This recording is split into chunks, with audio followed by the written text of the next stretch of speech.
Hey everyone, welcome back. Today, we're diving into a super useful tutorial: how to link your Instagram account to TikTok in 2025.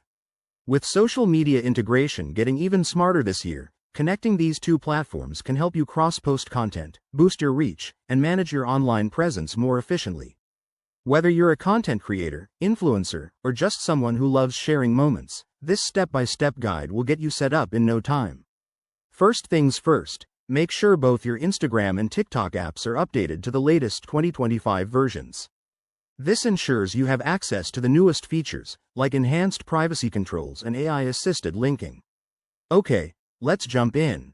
Open your TikTok app and head to your profile by tapping the person icon in the bottom right corner. Next, tap the three dots or menu icon in the top right to access settings and privacy. Scroll down until you find the Account section and look for Linked Accounts or Connections. This might be under a new Social Integration tab in 2025 for easier navigation. Once you're there, select Add Account and choose Instagram from the list of options. TikTok will prompt you to log into your Instagram account. Go ahead and enter your credentials. Now, you'll see a permissions screen.